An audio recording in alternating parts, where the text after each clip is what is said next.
गीता। आज हम बात करेंगे हेल्दी ईटिंग हैबिट्स के बारे में या फिर गुड ईटिंग हैबिट्स के बारे में। आपने अक्सर ये देखा होगा कि हम सभी की थोड़ी बहुत पेट की प्रॉब्लम्स बनी रहती है, जैसे कि पेट में दर्द होना, गैस बनना, खट्टी डकार आना, पेट ठीक से साफ ना होना, कॉन्स्टिपेशन होना, ऐंठन होना।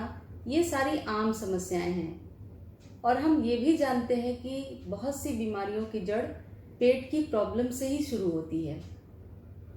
गुड ईटिंग हैबिट्स का ये केवल इस बात पर डिपेंड नहीं करता कि हम क्या खाते हैं, बल्कि इस बात पर डिपेंड करता है कि हम उसे कैसे खाते हैं। आज मैं आपको भोजन करने की कुछ सिंपल गाइडलाइन बताऊंगी, जिसका उपयोग करके आप अपनी पेट की तमाम प्रॉब्लम से छुटकारा पा सकते हैं। रूल नंबर 1 है कि maintain your good hand hygiene, यानी कि आप जब भी खाना खाने जाएं तो अपने हाथों को बहुत ही अच्छी तरीके से साफ करें। हम लोग अक्सर ये देखते हैं कि जब भी हम खाना खाने जाते हैं तो हम अपने फ़ोन को बार बार छूते रहते हैं या लैपटॉप पे काम करते रहते हैं, या फिर हम अपने दरवाजे के हैंडल को छूते हैं, या फिर हम किसी से हाथ मिलाते हैं। तो ऐसे में होता क्या है कि जितने भी जर्म्स या बैक्टीरियाज उस पे रहते हैं वो हमारे हाथों में अनजाने में ही चले आते हैं और उन्हीं जर्म वाले हाथों से हम कोई भी चीज़ खाने लगते हैं। तो नेक्स्ट टाइम जब भी आप खाना खाने जाएं तो अपने आप से पूछें कि हमारे हाथ कितने जर्म फ्री हैं। रूल नंबर 2 है कीप अ काम एंड रिलैक्स्ड इन्वायरमेंट, यानी कि जब भी आप खाना खाने जाएं उस वक्त अपने इन्वायरमेंट को बिल्कुल भी रिलैक्स्ड रखें, पीसफुल रखें। या that means no TV, no mobile, no laptop या नो हॉट डिस्कशन, क्योंकि हमारे इमोशन का हमारे डाइजेशन और भूख पर बहुत ही गहरा असर पड़ता है। यदि हम ऐसा नहीं करते तो हम फिर से इंडाइजेशन का शिकार हो जाते हैं। जब भी आप अपसेट हों, मेंटली डिस्टर्ब हों या एंग्री हो तो उस वक्त आप खाने को अवॉइड करिए, नहीं तो बहुत सी पेट की प्रॉब्लम ऐसे भी शुरू हो जाती है। रूल नंबर 3 है sit down when you are eating, यानी कि जब भी आप खाना खाने जाएं आप अपने वर्क प्लेस से हट करके बैठ करके ही खाना खाएं। वॉक करते हुए या ड्राइविंग करते हुए या फिर खड़े होकर के कभी भी खाना ना खाएं। कुछ जगह के कल्चर में आपने देखा होगा कि वहाँ पर फ्लोर पे बैठ करके और क्रॉस लेग्स पोजीशन में ही खाना खाते हैं। तो उसका भी एक साइंटिफिक रीज़न होता है कि इससे होता क्या है कि हमारी स्टमक बिल्कुल रिलैक्स्ड हो जाती है और वहाँ ब्लड का सप्लाई अच्छे से होने लगता है, जिससे डाइजेशन में काफ़ी हेल्प मिलता है। Rule number 4 focus on your food, यानी कि जब भी आप खाना खाने जाएं अपना 100% यानी पूरा ध्यान दे करके आप अपने खाने पर लगाएं, क्योंकि होता क्या है कि जो भी हम फूड खाते हैं वो हमारे जीवन को चलाने के लिए एसेंशियल एनर्जी देता है, इसलिए हमें पूरा ध्यान अपने खाने पर लगाना चाहिए। ऐसा नहीं करने से हमारे ब्रेन से वो सिग्नल डाइजेस्टिव ग्लैंड्स को वो सिग्नल नहीं मिल पाता डाइजेस्टिव जूस सिक्रीट करने का, जिससे फिर से हम इंडाइजेशन का शिकार हो जाते हैं। तो हमें फूड के प्रॉपर टेक्सचर, स्मेल और टेस्ट को अच्छे से एंजॉय करके खाना चाहिए।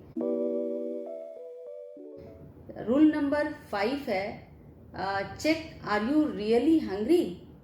This is the key rule of good eating habit और हेल्दी ईटिंग हैबिट।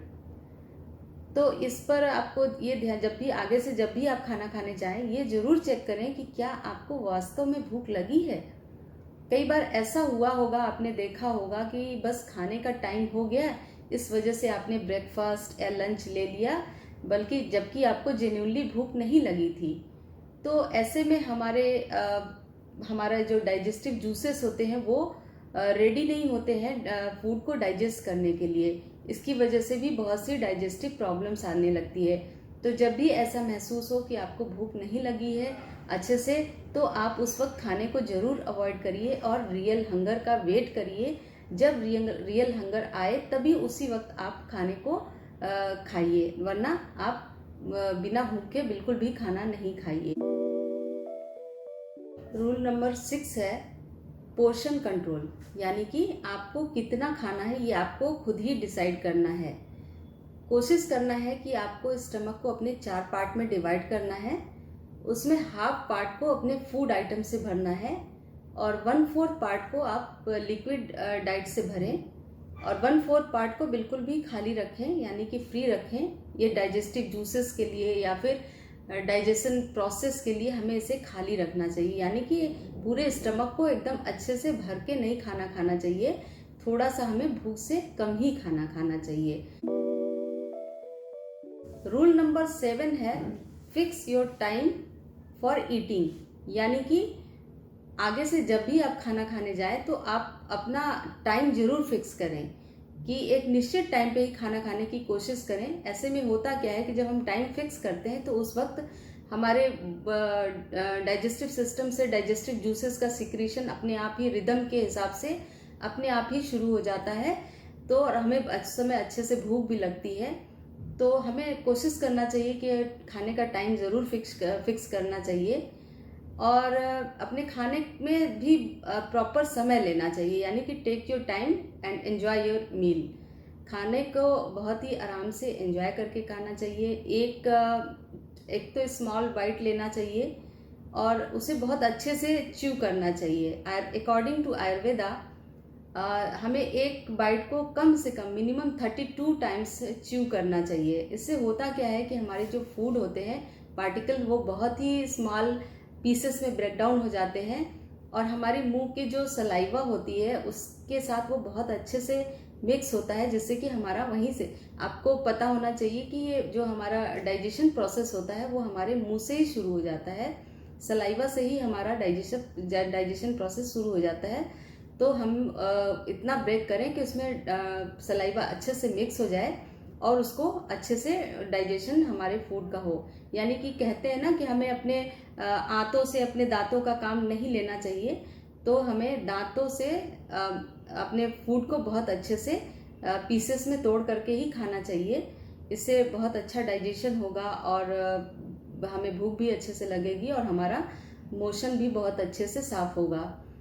तो इन सब बातों का यदि आप अपने खाने में ध्यान रखते हैं तो ये भी फायदा मिलेगा कि आप जब अपने प्रॉपर टाइम लेकर के खाने को खाते हैं और छोटे छोटे बाइट में खाते हैं तो आप देखेंगे कि आपको खाने का सेटिस्फेक्शन बहुत जल्दी होने लगेगा और आप ओवर ईटिंग से बच जाते हैं, तो और सेटिस्फेक्शन बहुत जल्दी मिलता है। तो इस तरह से जब आप करते हैं तो आप देखेंगे कि धीरे धीरे आपकी बहुत सी पेट की प्रॉब्लम्स ठीक होने लगती है और आप स्वस्थ होने लगते हैं, आप एनर्जेटिक महसूस करते हैं, आपको वर्क परफॉर्मेंस अच्छा होने लगता है। तो आप इन सब चीज़ों को अपनी लाइफ में ज़रूर शामिल करिए, क्योंकि भोजन ही से हमें एनर्जी मिलती है और उसमें हमें प्रॉपर टाइम देना चाहिए। ऐसा नहीं समझना चाहिए कि हम ये टाइम वेस्ट कर रहे हैं, बल्कि हम इस टाइम को इन्वेस्ट कर रहे हैं, ऐसा सोचना चाहिए। तो अगर आपको मेरा ये वीडियो पसंद आया हो, इन्फॉर्मेटिव लगा हो, तो आप इस मेरे चैनल को सब्सक्राइब करिएगा और मेरे वीडियो को लाइक और शेयर ज़रूर करिएगा। स्वस्थ रहिए, खुश रहिए। Thank you.